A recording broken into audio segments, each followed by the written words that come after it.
네, 이번 시간에는요, 네. 자유인 한번 모셨습니다. 네, 우리 윤수혜님. 오랜만에 또 저희와 함께 네. 시장 이야기 해주시겠군요. 어서 오십시오. 어서 네, 안녕하십니까. 예, 네. 윤지호, 이제 뭐 경제평론가라고 불러야 될까요? 아니면 뭐, 자유인 좋은데요. 자유인. 백수란 표현도 그렇고. 윤지호 개미 투자자. 자, 우리 네. 윤 센터장님과 함께, 윤센님과 함께, 지난번에 오셨을 때, 아무래도 국장 좀 괜찮아 보인다는 얘기를 좀 주셨잖아요. 네. 그래서, 저도 이제 그 생각을 약간 좀 많이 기대도 했고, 이제 공감도 했는데, 실제로 지금 우리 시장이 꽤 괜찮습니다. 그렇죠. 그러니까 예.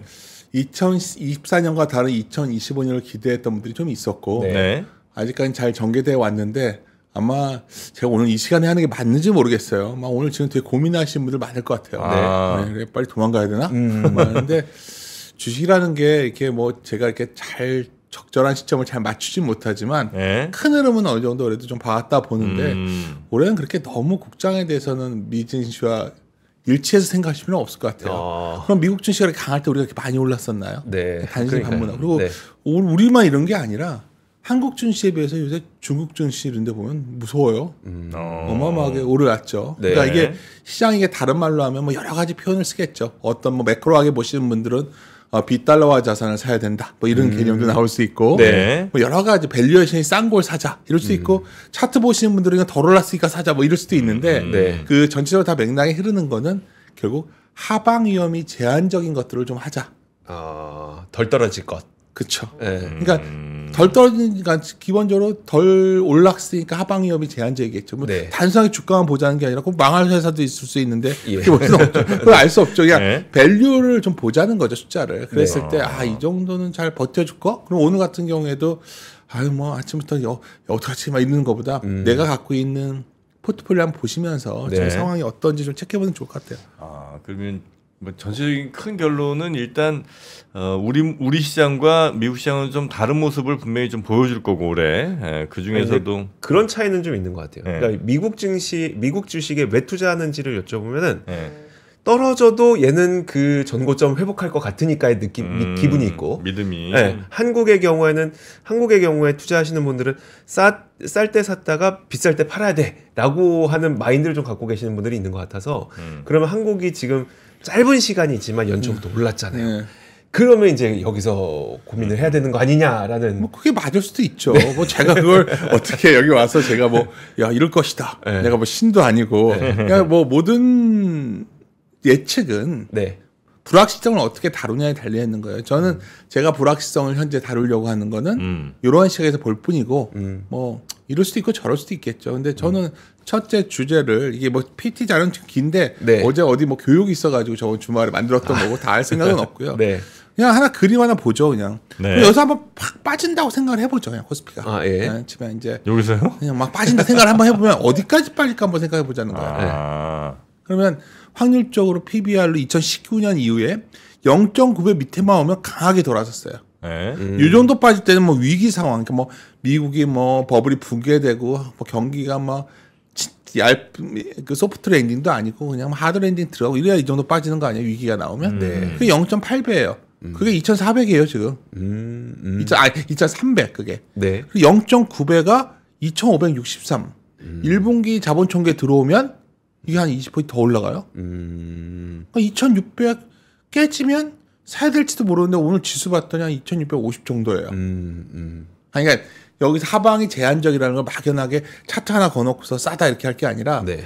이게 트레일링 PBR로 0.9배 이하는 하여튼 19년 잘 작동되는데 뭐 미래엔 달라질 것이다 하면 할 말 없지만 네. 여하튼 지금까지는 잘 작동돼 왔고 과거에도 그랬었다는 거죠. 우리 PBR 2배일 때가 있었어요? 2배요? 1.3배 요게 PBR인데요? 요게 PBR인데. 이거 옛날에. 그러니까 2006년 뭐 이럴 때. 그때야 뭐 우리나라도 뭐 성장하고 2000년대 중국 성장하고 이럴 때니까. 그래요? 뭐 그런 식으로 하면 모든 거 변해가죠.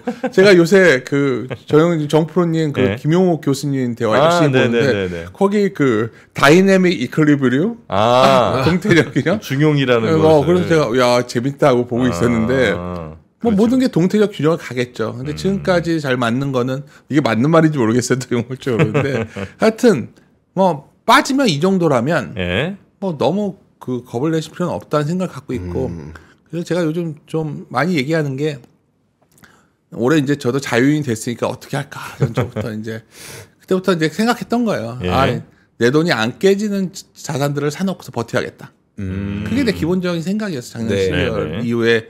그래서 그냥 그런 식으로 지금도 뭐 몇 개월 됐다고 그런 전략을 바꿀 수는 없잖아요. 네. 여전히 그렇게 보고 있고요. 네. 왜 그렇게 보는지 간단히 말씀드릴게요. 제목을 되게 작적으로 제가 적어놨네. 여하튼 민 리버션이죠. 그러니까 뭐냐면 열위에 있던 게 올라오는 시장인 거예요 지금. 그래서 하여튼 2024년과는 다르다. 그러니까 라임을 좀 그 리듬을 그렇게 가져가자는 거예요. 네네. 미국 주식이 뭐 나쁘다 얘기도 아니고 이렇게 말씀드리면 요즘은 막 댓글이 무섭게 화내요. 깜짝 놀랐어요 저. 어디 가서 이렇게까지 왜 이러지 사람들이 이런 생각이 드는데 뭐 이건 제 주관적 생각입니다. 그냥 뭐 예. 저는 그렇게 생각해요. 네. 미국은 좀 비싸졌다는 생각이기 때문에. 네. 왜 비싸냐? 비싸요. 그러니까 너무 상위 종목 비중이 높아요. 이 종목들이 계속 비중이 더 높아지면 그럼 세계 경제 뭐 아무리 이 기업이 좋아진 거 알겠는데 이 주식들이 자기네 그 주식이 한 50% 될 수는 없어요. 비중이. 네. 너무 쏠렸다는 거죠. 너무 거의- 쏠렸죠. 거의 40%. 이게 작년에 미국이 좋았다는 건 이게 좋았다는 거고 뭐 이번 주에 아마 엔비디아 나오니까 또 기대들 많이 하시겠지만 뭐 나쁘다 얘기 아니라 그렇게 좋아지니까 이 정도 왔구나. 네. 데이터를 많이 얘기하는 게 그래서 KPX 얘기하는데 너무 많이 부담스럽잖아요. 근데 이게 이제 예를 들어서 이런 거죠. 이게 KPX 계속 찍어낼 수가 있을까? 딥스크라는 게 별겁니까? 싸게도 만들 수 있네? 이 정도 네, 아이디어를 네, 줬다는 네, 게 두려운 거죠, 지금. 네. 뭐 그렇게 생각하는 게 기본적으로 지수에 대한 생각이 좀 있고 그 다음에 이제 좀 생각할 수 있는 게 트럼프 정책인데 이게 참 웃겨요. 패러독스라는 단어를 써놨는데 제가 강연 가면 꼭 많은데 이 결론이 뭐냐면 온갖 얘기를 다 하고 있지만 이건 다 물가 압박으로 연결돼요. 그러니까 오늘 뭐 미국 저번주 조정 나왔다고 하는 핵심이 네. 사실 이게 걱정하던 게 나오니까 사람들이 하는 거죠. 네. 아니 세상에 감세, 관세, 이민자를 추방해요? 이러면 뭐 물가 올라간다는 얘기죠. 그럼 트럼프가 바보입니까? 이 쌍둥이 적자를 어떻게든지 해소하려고 하겠죠. 네. 쌍둥이 적자가 뭐냐면 재정 적자도 문제도 해결해야 되고 네. 무역 수지 적자도 해결해야 돼요. 그러면 이제 사람들이 여기 생각하는 게 막 관세 큰일 났다 하지만 네. 근본적으로 미국이 세계를 상대로 가장 협박이 성공했던 적이 언제인 줄 아세요? 세계를 상대로? 그렇죠. 자기네가 무역 적자 보고 있을 때.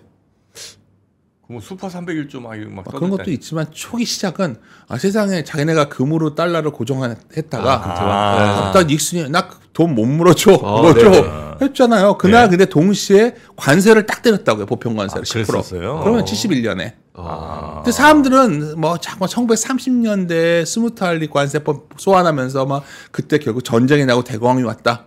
드디어 1930년대에 왔어. 세계가 망할 거야 이러고 있지만 사실 트럼프가 사석에서 항상 자기가 가장 뛰어난 대통령이라고 뛰어나기보다 자기가 좀 약간 좋아하는 대통령 닉슨 얘기 많이 했거든요. 그래요. 근데 닉슨이 대표적으로 협박했던 사람이에요. 근데 관세를 갖다 딱 4개월 만에 철회해요. 왜 철회했을까요? 미국과 독일과 일본이 자기네 통화를 약세. 강세로 갔죠. 미국이 적자니까 자기는 달러 네, 약세로 가려고 네, 했던 거죠. 네, 그러니까 이걸 왜 말씀드리냐면 네, 지금 뭐 여러 가지 얘기가 나오지만 비달러화 자산으로 자꾸 돈이 간단 말이에요. 뭐 금도 강해지고 어떤 안 좋게 보는 사람은 스태그플레이션 올 거야. 커머더티 상품 가격이 올라갈 거야 이러지만 결국 70년대에 커머더티 가격이 올라왔던 배경이기도 하니까. 근데 저는 그 정도는 아니라 보고 여하튼 분명한 거는 강달러를 제한할 걸로 갈 거라는 거죠. 방법이 뭐가 있을까요? 지금 이제 달러가 워낙 강하니까 그쵸. 트럼프도 옛날에 닉슨 했던 걸 보면서 야 지금 이렇게 달러 계속 강한 거 안 좋은 거다. 그래서 달러를 어떻게든 좀 낮추는 걸로 갈 거다. 닉스를 보면서 했다고 제가 맘대로 말할 수 없지만 네네. 제 생각에. 네네. 그러면 결국 그냥 중요한 건 물가 압박을 막기 위해서 어떻게 하나 강달러를 제한하는데 뭐가 있을까요? 아니 지금 미국채 다 팔고 있는데 미국채 사게 만들어야 될 거 아니야. 네. 재정도 막고 오르려고. 금리 계속 올라가면 강달러잖아요. 미국 그쵸. 방법이 뭐겠어요? 금리비가. 일본과 독일을 강나라 우리 한국도 이제 너 무역 적자 이 정도야? 너 이제 가만 안 놔둘 거야? 그리고 이제 일본도 그때 저항하다 다 항복했는데 네. 그럼 빨리 미국채 사 이러지 않겠어요? 중국은 팔고 있지만. 네. 그러니까 제가 말씀드린 거는 이건 재밌게 말하려고 했지만 이미 그런 방향으로 가고 있고 베센트가 말했던 것에 모아지는 지점은 뭐냐면 그래서 빗달러화 자산을 가는 거예요 지금. 작년 한 11월부터 이 흐름이 가속화되고 있는데 사람들은 자꾸 여기서 이제 미국 증시가 좋다 나쁘다를 떠나서 네. 달러 자산이 최고로 갈 거냐 아니냐. 이거 계속 미국 트럼프의 정책은 금융기관 규제 완화해줘가지고 달러 국채 사게 해주고 뭐 이러려고 하는 것 같아요 내 느낌에. 근데 왜 그러냐 그렇게 할 수밖에 없냐면 이 물가가 올라온 것도 있지만 사실 이 부분이에요. 사실 트럼프 베센트가 말했던 것 중에 재정 적자 줄일 거야 이랬어요. 재정 적자를 보면 뭐 때문에 재정 수지가 악화되고 있죠 미국이 악화된다고 예측하고 있죠. 이자 지출이 너무 많아지나? 이자가 너무 많은 거야. 그쵸. 그럼 방법은 10년 국채금리 내리겠다 계속 말하는 거예요. 그래서 네. 10년 국채를 어떻게 내려요? 인플레가 그러니까 여기 보시면 물가가 높아지는데 어떻게 금리를 낮출 거예요? 네. 아니 뭐 이거 바보가 아닌 이상 다 상식적으로 네. 이걸 갖다가 겁박을 하겠구나 생각이 사람들이 생각을 하는 거예요 지금. 그냥 그게 결국은 미국이 관세라는 것이 결국 파국으로 가는 거냐? 그러니까 1930년 그러니까 후보의 스무탈리 관세법이냐? 네. 아니면 71년에 닉슨의 10% 보편 관세였냐? 후자의 확률이 더 높다는 거죠. 근데 그래서 네. 많이 나오는 왜 더 다르냐면 이 그림이에요. 제가 여기 칼럼 하나 쓰느라고 요새는 그냥 이제 자유인이니까 글 같은 거 많이 쓰려고 하는데 어디 기고문 하다가 데이터 만든 건데 그러니까 기본적으로 지금 뭐 법인 소득세 줄여주니까 관세로 보충한다는데 그게 말이 안 되는 게 네. 1930년대에는 관세와 재산세를 합친 걸 갖다가 기타 세금이라고 하는데 그때 세수 비중이 30%가 넘었어요. 이거 굉장히 높았죠. 이게. 근데 네. 지금은 2.4%예요. 그러니까 다른 말로 하면 관세로 인한 세수 효과는 그렇게 크지 않아요. 관세 때려도 그렇죠. 그래요? 아니 그러요가 아니라 지금 제가 뭐 대단한 얘기한 게 아니라 작년부터 계속 나오던 얘기였는데 그러니까 뭐 사람들이 온갖 얘기를 하고 있지만 네. 아니 이것도 뭐 관세를 통해 무언가 원하는 것을 협상해 나가는 거지 소득세와 법인세의 감세에 대한 대응처로 관세를 인상한다? 이건 뭔가 좀 균형이 안 맞잖아요. 그러니까 결국 이런 시각에서 본다면 제 생각인데 그냥 뭔가 빗달러 자산을 살려고 하겠구나. 그러니까 미국이 지금 이렇게 관세 막 떠드는 거는 이건 협상용이지 관세 자체가 목적은 아닌 것 같다. 재정 수지를 개선하자고 하는데 관세가 엄청 들어올 수가 없다는 거죠. 그리고 관세를 막 올리면 네. 물가가 더 심해지고 그렇겠죠. 미국이 고민스럽죠 지금 아까. 그러니까 금리를 낮춰야 된다니까 미국은 지금. 네. 네. 그리고 무역 수지 적자를 줄여야 돼요. 쌍둥이 적자를 해소해야 되니까. 네. 아니 목표가 사람이 이게 목표란 게 있잖아요. 예. 이게 항상 안 되는데 살 빼야 돼 하면 안 되듯이. 그러니까 그게 참 슬픈 얘기지만 여하튼 미국도 재정 적자를 줄이고 뭐 무역 적자를 줄이고 싶다는데 그걸 어떤 식으로 할 거냐는 거죠. 그럼 결국 이게 강달러로 갈 거냐 아니면 약간 뭐 이게 페이크다 온갖 얘기를 하지만 이미 3개월 정도 그렇게 진행이 되어 왔다니까요. 많은 우리 지금 외면하고 있어요. 금이 강해지고 중국이 돌아서고 대표적으로 중국은 미국차를 팔고 있는 나라잖아요. 네. 잘 연동을 해보세요. 돈을 같이 풀었는데 언제 미국만 오르다가 이제 돈 푼 중국도 돌아서요. 중국까지 돌아서요. 네. 미국에 배척된 나라까지. 한국이 굳이 못 돌아설 이유가 있나요? 그렇게 본다면 이렇게 좋게 보면 그냥 미국은 박스권이고 지금 박스권 하단을 좀 가겠죠 이번에. 네. 근데 그 과정에서 한국이 뭐 조정받아 얼마나 있겠냐 이런 생각을 갖고 있고 하여튼 미국은 더 근본적인 건 밸류가 비싸요. 그건 다 아시니까 그러니까 뭐 굳이 뭐 얘기할 필요는 없는 것 같고. 뭐 이론이 있으시면 물어보시면 답변을 드려요. 아니, 이론이 아니라 이게 그러면 어떤 식으로 비달러화 자산으로 가게 만들 것이냐. 그러니까 이게 미국의 입장에서 미국 트럼프의 입장에서 이게 목적이 비달러화 자산으로 가게 해서 다른 통화는 강세로 만들고 달러는 약세로 만들고 싶은 거잖아요. 금리를 낮춰야죠. 금리를 계속 낮춘다. 미국채 10년을 낮추겠다고 얘기를 했잖아요. 네, 지금. 어떻게 낮출 거냐는 거예요. 네. 갑자기 물가가 저런데 네. 네. 국채를 사게 만들지 않겠어요? 그러니까 협상의 딜수 그 당시에 71년에도 거의 일본과 독일이 나중에 난리를 쳐요. 네. 결사항전. 어마어마하게 무역을 압박하니까 기업들이 이제 설득하는 정치권을 설득하는 거죠. 손 듭시다. 그게 스미소니안 협정으로 네. 가고 네. 다 숫자적으로 가다가 이제 프라자 합의까지 과거에 갔던 건데 네. 지금은 환율을 갖고 협박을 뭔가 환율로 답을 해줘야 되고 네. 또 하나는 미국채에 관한 여러 가지. 그래서 최근에 보면 미국에서 금융 규제 완화 얘기 나오잖아요. 네. 그게 뭐겠어요? 금융 규제란 건 뭐냐면 너 리스크 자산을 어느 이상 사면 안 돼. 뭐 이런 거 하는 거예요. 네. 근데 그걸 레버리지 크게 일으켜주게 할 수도 있는 거 아니에요? 네. 여러 가지 그런 걸 가지 않을까 시장에서 그걸 바라보니까 언젠가부터 비달러 자산들 막 들어가기 시작했던 거죠. 근데 여하튼 거기다가 그래도 미국이 좋으니까 계속 미국으로 돈이 몰리는데 슐러 피 기준으로 사실 12월 말에 38배였거든요. 네. 아니 뭐 그래도 뭐 슐러가 노벨상까지 받았는데 야 10년 이렇게 EPS 장기 EPS를 갖고도 이 정도 멀티플이 나오면 좀 부담되잖아요. 네. 그런 상황이었다는 거고요. 그래서 시나리오는 이거예요. 네. 그러니까 오늘도 같은 경우에도 원화가 엄청 약세로 간다면 빨리 팔고 다 도망가야죠. 네. 원래 달러가 안전자산이고 원화는 위험자산이잖아요. 그렇지 않나요? 네. 그러니까 우리나라 옛날에 IMF 오고 금융위기 오면 달러가 원화가 엄청 약세로 가잖아요. 네. 근데 오늘도 원화가 잘 버텨줘. 그럼 누군가는 원화 자산을 사는 거겠죠. 네. 대표적인 국민연금 같은 거에서 계속 원화 자산을 사는 거예요 지금. 네. 주식을 사는 이유는. 근데 예를 들어 예전에 네. 70년대는 독일이랑 일본이 정말 수출이 이제 엄청나게 해서 많이 돈 벌던 나라들이잖아요. 그런 제조업 완전 강국이고. 근데 지금은 그 역할을 하는 게 이제 중국 정도가 있을 거고 일본은 예전만큼 그렇게 수출 많이 하는 나라 돈은 있지만 그렇게 수출 많이 하는 나라는 아니니까. 그러면 그 달러 인덱스를 예를 들어 따져보면 제일 영향 많이 주는 거는 유로랑 뭐 엔화 뭐 이런 걸 테지. 그 지금 위안화는 아니잖아요. 그러니까 이거는 중국 목 졸라서 과연 될 문제인가 싶기도 하고. 중국을 목을 못 조르죠. 그러니까 무역으로 압박은 하겠지만 그러니까 중국은 다른 길을 가는 거잖아요. 러시아와 중국은. 예. 그러다 보니까 다른 대안을 겁박을 더 하지 않겠어요? 예. 그럼 다시 이제 저 달러를 이제 낮추는 방법은 유로를 강세로 만들어야 될 거 아니에요. 유럽에 과거 70년대 80년대처럼 그렇게 막 뭐가 막 돈이 많이 있거나 달러 저 뭐 채권 막 사줄 만한 여력이 있을까요? 그러니까 역사는 반복되지는 않습니다. 동일하게.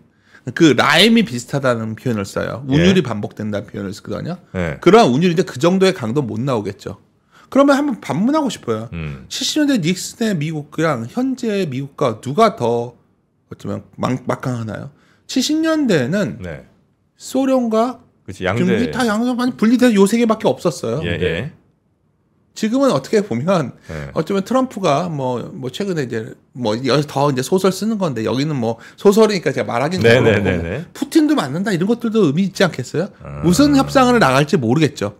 분명한 건 지금은 협상력을 키우기 위해서인지 중국도 굉장히 독자적으로 나가고 있고 최근에 금가격 강세는 대표적으로 그 징후예요. 이것도 저도 모르겠다. 그냥 금으로 가자. 뭐 이런 시각도 있는 것 같고. 여튼 미국의 지금 가장 큰 목표는 미국 정부로서는 하여튼 재정 적자가 너무 큰데 그 재정 적자가 큰 게 이자 부담이 너무 커서 그렇고 그럼 이자 부담 줄이려면 금리를 낮춰야 되고 근데 이제 그 금리 낮추는 거 어떻게 이제 해야 될 건가의 그 해법이 미국 채권을 다른 나라들이 많이 사주는 거. 뭐 그런 그러니까 많이까지는 아니지만 그래도 누군가 사줘야지 버틸 수 있는 상황이에요. 그러니까 여러 가지 방안을 그 중에 하나가 그거라는 거지 뭐. 야 시간이 너무 지났어 이제 어떡하지? 이거 큰일 났네. 한국 출신 싸다 뭐 이런 얘기 내용으로 뭐 이런 얘기들 보시고 이거는 좀 나중에 뭐 시간 되면 할게요. 근데 하여튼 그래서 뭐 우리가 성향한테서 좀 그렇긴 한데 행동주의자들이 좀 한국을 선택할 확률이 매우 높아지고 있어요. 그러니까 최근에 종목 선택할 때 중요한 기준 중에 하나가 결국 행동주의자 스타일의 어떤 유형의 종목들 뭐 이거 기준을 내가 여기서 짧은 시간에 설명 못 드리겠지만 잘 해보시면 그걸 하다 보면 나오는 종목들이 뭐냐면 싼 거여야 돼요. 그래서 그 얘기는 뭐 생략하겠습니다. 그래서 뭐 공매도도 아까 얘기하시던데 뭐 다 떠나서 공매도 시기마다 다 달랐는데 이번 시기에는 공매도 재개되어 외국인들이 들어올 확률이 매우 높아요. 왜냐하면 아까 행동주의, 그러니까 플러스 원화 강세 여러 가지 겹친 조합을 생각해 보면 예를 들어서 장기 펀드들이 좀 선택할 확률이 높고 말이 좀 빨라진데 시간이 없어. 지금 잘 그 증거도 있었어요. 저 삼성전자 블럭들 돌았을 때 할인율이 1.3%밖에 안 됐어요. 삼성생명 화재 돌아갈 때 1.3%밖에 안 됐잖아 할인율이. 그게 55,000원이었어요. 근데 그때 구프 펀드들이 받아갔잖아요 외국계. 그런 그렇다고들 하잖아요. 네. 이 가격이면 뭐 아주 너무 좋다 뭐 이 생각이. 5만 5천 원에 사겠다는 거예요, 자기 펀드들이.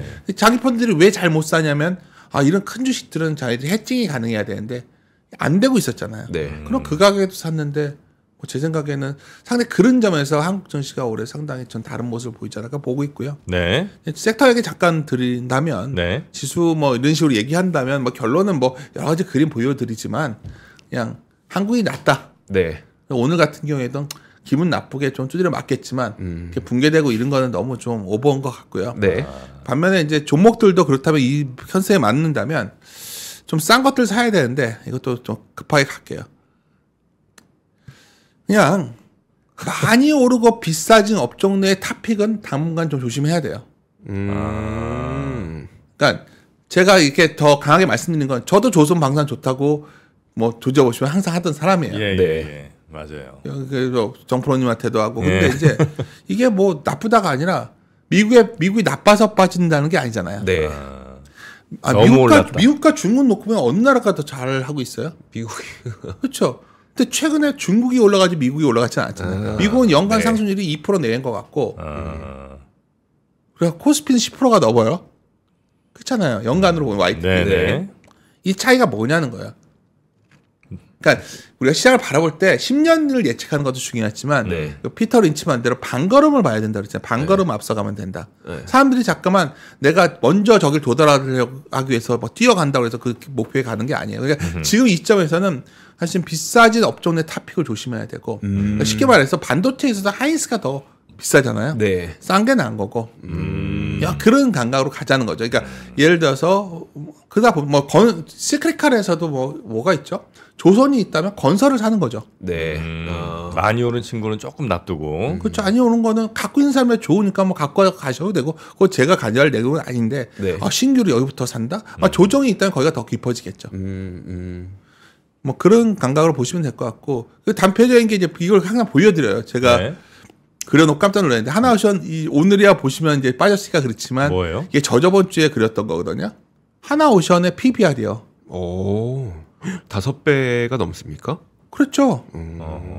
놀랍게도 이 그림을 보여드렸을 때 반응은 다들 그래도 이거 좋은 거니까. 그러니까 좋은데 좋은 걸 너무 많이 반영했는 느낌이에요. 반면 삼성전자는 안 좋은 건 알겠는데 0.82배까지 빠졌다가 지금 0.9배 넘은 거거든요. 네. 한 배가 62,000원인데 한 배가 과거에는 사야 되는 지수였단 말이에요. 네.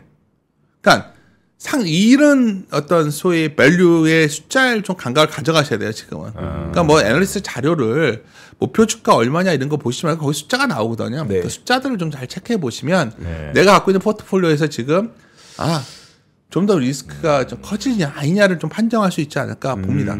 삼성전자는 역대급으로 싼 가격이고 현재. 그렇죠. 그렇게 놓고서 단순히 주가 시가총을 보면 여기는 좀 겁이 나는 거고.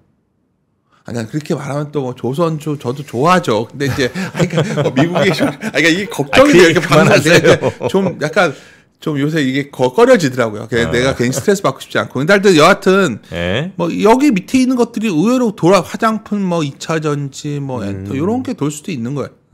그래서 은행보다는 증권에서도 상당히 흥미로운 종목들이 나오는 거고. 네네. 뭐 이렇게 보시면 오늘 뭐 장 시작 전에 이거 불안해 죽겠는데 기사 와서 뭔 얘기 하나 하시겠지만 네.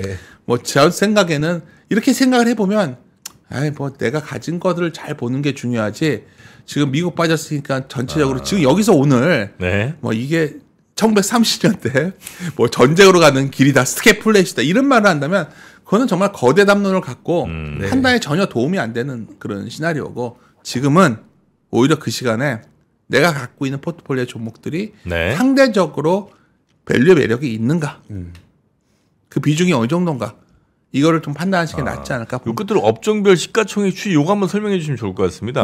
별거 아니에요 그냥 네. 보면 여기 많이 올라서 부담스럽고 조선방산 조선방사는 시총이 많이 지금 업종별로 봤을 때도 많이 오른 상태고. 근데 뭐 앞으로 뭐 전 세계가 전쟁에 들어갈지 모르니까 방산을 계속 늘려야 되고 경계선 비용이 늘고 좋아지겠죠. 네. 조선도 앞으로 좋아지죠. 근데 아까 제가 하나오션을 극단적으로 보여드렸잖아요. 네. 그러니까 3년치 4년치 땡겨 왔는데 비교하면 이거 진짜 이거 조심스러운데 우리가 불과 한 1, 2년 전에 여기서 2차 전지 갖고 몇 년치 땡겨서 좋다고 했었잖아요. 네. 네. 이거 조선은 완전히 다르죠. 네. 조선이 훨씬 좋고 우리나라 경쟁력 비교할 수 없지만 네. 지금의 라임, 운율은 그런 식이라는 거예요. 그리고 반대로 정말 별로라고 보는 것, 반도체에서도 하이닉스보다 삼성전자를 지금 보는 건 하이닉스가 훨씬 좋지만 네. 하이닉스는 그래서 비싸고 전자는 싸고. 안 좋아서 근데 망할 기업은 아닌데 싸다는 거죠. 그리고 여기서도 은행이 있지만 여기 보면 화장품 2차 전지는 그냥 싸요. 그리고 여기서 상대적으로 뭐 2차 전지도 난 도저히 2차 전지는 안 되나 봐. 뭐 보면 2차 전지 내에서 상대적으로 괜찮은 걸 하면 되는 거예요. 그러니까 금양보다는 삼성 SE 하면 되는 거예요. 뭐 그런 논리로 가면 네. 이게 뭐 자유인되니까 좀 말을 편하게 하는 네. 게 좀 무리인가요? 뭐 좋아요, 나쁜 좋아요. 오해들 하지 마시고 아침에. 네, 그러니까 그렇죠. 저는 제 생각이에요. 어떻게 내 생각이 여러분의 투자와 연결됩니까? 그냥 저 사람이 저런 생각을 하는구나. 그냥 저는 그래서 네. 자기 지금 당장 아침에 어떻게 액션하기 전에 종목 갖고 계신 것부터 보세요. 매니저들도 그거 하고 있을 거예요. 이건 좀 덜어내고 이건 그래도 버틸 거야. 이거 종목 선별하는 걸로 주말을 보냈을 거예요. 네. 그 시간을 보내는 게 맞지. 주말 내내 이거는 미국이 크게 큰 시나리오 자꾸 이러시기에는 폭락할 거야. 폭락할 수도 있겠지만 예를 들어서 이런 거죠. 뭐 그걸 누가 맞추겠어요. 네. 근데 분명한 거는 큰 흐름 자체가 결코 우리 코스피의 나쁜 흐름은 아니다 지금. 네. 그걸 네. 믿고 간다면 오늘의 어떤 아침의 변동성을 잘 이겨내지 않을까 이렇게 봅니다. 네. 자, 오늘 아침 변동성이 좀 있긴 있을 것 같은데. 그러게요. 요거 잘 이겨내는지 오늘이 좀 중요한 날인 것 같긴 합니다. 자, 오랜만에 자유인으로 이제 여러 굴레들을 벗어 던지고 우리 앞에 돌아오신 우리 윤센, 윤지호 선생님, 네, 윤 선생님과 함께한 시간이었고요. 앞으로 이제 좀 몸이 가벼워지셨으니 종종 좀 오시면 어떨까 싶습니다. 시간은 많지만 이렇게 여의도에가 이제 멀어지니까 자주 안 오게 되네요. 네. 요즘 이제 종로 쪽 많이 계시죠? 네, 전 서촌에 사니까. 서촌에. 네. 아주 그래요? 네, 멋스러운, 예스러운 그런 집에서 또 여유를 즐기고 계십니다. 자, 그러면 우리 윤세님과는 오늘 여기까지 하고요. 네, 조만간 다시 또 모시도록 하겠습니다. 고맙습니다. 감사합니다. 네.